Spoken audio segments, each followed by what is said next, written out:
Well, good morning. This is me, Mom. On the last video, I shared with you that Fred and I were enjoying our new preacher's teachings and we're growing in our relationship with the Lord. But even though I didn't know who our enemy, the devil, was, he knew who I was.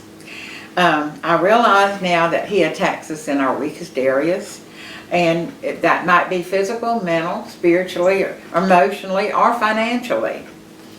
I have also come to believe that he knows more about what our weak spots are than we do. The first time that we had met the new preacher was at my home, and in the course of the conversation he said, "Betty, let me hypnotize you." And he pulled out a pocket watch and he swung it around like that. And I didn't know anything about supernatural. I had seen somebody on TV try to hypnotize somebody, but I was not familiar with hypnotism. I knew nothing about the occult. But when he tried to hypnotize me, I knew he wasn't going to hypnotize me, because I am not going to let anybody have control over me where I don't know what I'm doing. So anyway, he didn't, and so he left, and I closed the door on it. I forgot about it.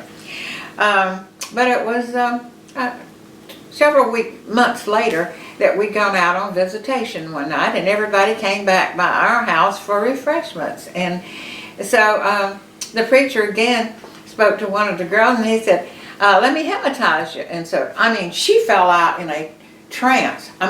This was not fake. This was real. I saw her. I know that this was real. So it got my attention. And under this hypnosis, she began to see our spirit guides, and that we had lived in another life and what it was like and all this kind of stuff. Well, I didn't believe all of that necessarily, but I believed she was hypnotized. That was for doggone sure. And so then our preacher gave his account of how he got into hypnotism. And you got to remember now, this was in the 1960s. And we know so much more today than we knew back then. But anyway, one of the elders in the church had died. And our preacher really missed him, because he gave him such sound advice, and it was really an encouragement to him. So he missed him. And so the church secretary says, "Well, we can contact him through the Ouija board." So they did. And the man gave him some advice that he knew was good, and he took it, and so that's how he got involved with it. And but he read in Hebrews 12:1, it says, and this is where he thought it was all right. He says, "We are surrounded by a great cloud of witnesses," and he believed that was how he was able to communicate with somebody else. So anyway, I'm new to all of this, but I've always got myself in more trouble being curious than I have any other thing. I like to call it an inquiring mind, but really it's curiosity.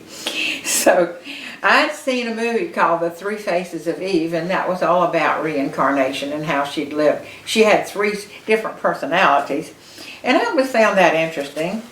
And then I'd heard of fortune tellers, and years before then, I had seen an aunt and her daughters. They worked a Ouija board, but I thought that was just a game. I thought it was just for fun. So it didn't bother me at all, but so the preacher then he and the secretary, they gave me some books to read. And it was all about reincarnation and all of this astral projection and all the witchcraft and everything. But I didn't realize it was witchcraft at the time now, but anyway, I know now that it was. But and tarot cards. So we found out that there was somebody that told fortunes that lived right at the end of the driveway where we worked. So this friend of mine and we went to see the fortune teller. Well, Fred knew I was doing all this, but he says, "The fortune teller reads you. They don't read your palm, your cards. They just read you." And so I went there and I made sure she wasn't reading me, because I wasn't answering her questions. Like she would ask a leading question, but I didn't answer it. So she ended up telling me that I was going to get something in the mail or some big money, I don't remember right now, that I was going to leave Fred, and I didn't believe none of that stuff. So Anyway, I thought, well, I don't believe in fortune tellers. But I began to ask people if they'd had any supernatural experiences. And I was surprised. Just about everybody I talked to told me something that had happened. And I found out that one of the guys that worked with me, his wife read palms. So me and my friend, we take off and we go to their house so that she can read our palm, right?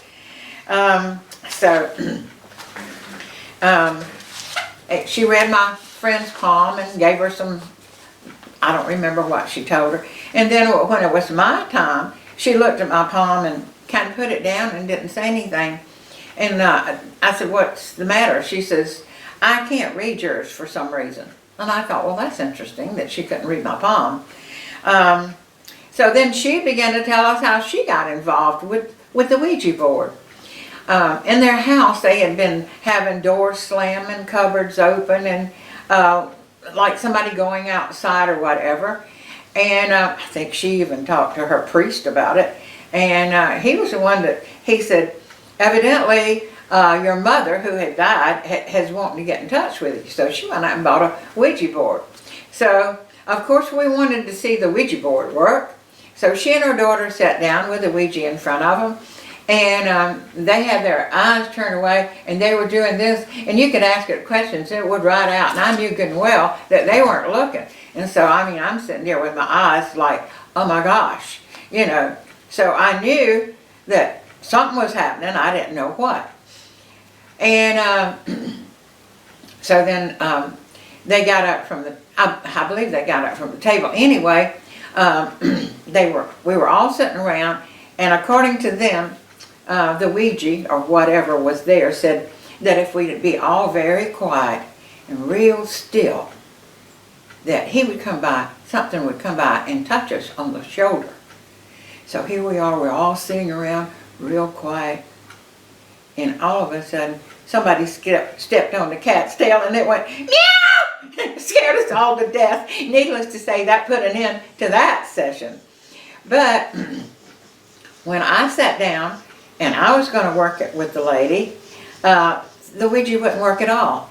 And so we asked it why, and it said it was because that I wasn't a believer. Well, I wasn't. But I'd asked it a couple of things, because supposedly her mother was the one that was being contacted. I wasn't sitting at the table, somebody else was, but I was asking the questions. And supposedly her mother had met somebody that had been a former preacher in a denomination that I knew about. And they had met in the afterlife, and they were sweethearts or whatever. Anyway, I thought, well, if he's a preacher, I'm going to ask him some questions, even though I wasn't very smart. I did know some things I needed to ask. So I asked, and they didn't know the answer. So I thought, well, if you don't know the answer, you're not much of a preacher. But we went home, and I promptly went out and bought me a Ouija board because I wanted to find out more about this thing. Had no idea that I was dabbling in the occult. So I bought the Ouija board, and I carried. I think we were going back to my dad's one day for a family get-together. Well, there was a bunch of us there, and a lot of people worked the Ouija. But after everybody went, I thought, well, I'm going to see if it works with me and Daddy. So me and my dad sat down, and we got it to answer some questions. And again, I asked some religious questions, and I wasn't pleased with the answer. And then I thought, well, I wonder if you could really contact somebody that's gone on the other side. And so we tried that, and I felt such unrest. I felt so uneasy. I didn't like the feeling that I had. So I packed the thing up and brought it home. Well, my friend and one of our mutual friends, they wanted to work the Ouija that night when I got home. So they came over to the house, and it wouldn't work. So they wanted me to call the lady and her daughter that had worked at for us before. So they came over there, and I didn't like the information that my friends were getting from this because they believed it. And I thought, you know, I don't like this at all. And then we tried to get it to work again.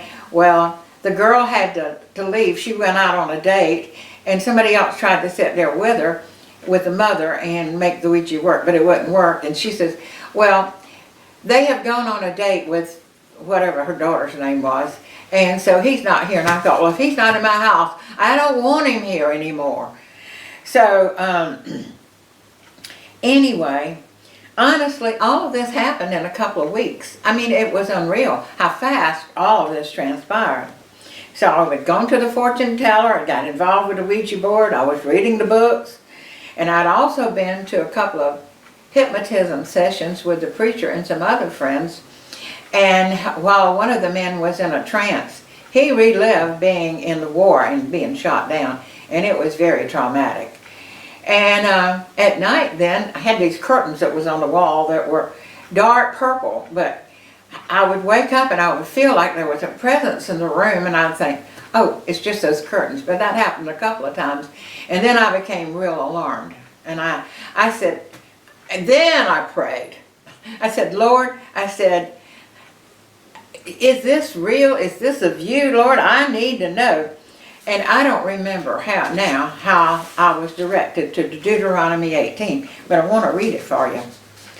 It says this: there shall not be found among you anyone who makes his son or his daughter pass through the fire, or one who practices witchcraft, or a soothsayer, or one who interprets omens, or a sorcerer, or one who conjures spells, or is a medium, or a spiritist, or one who calls up the dead.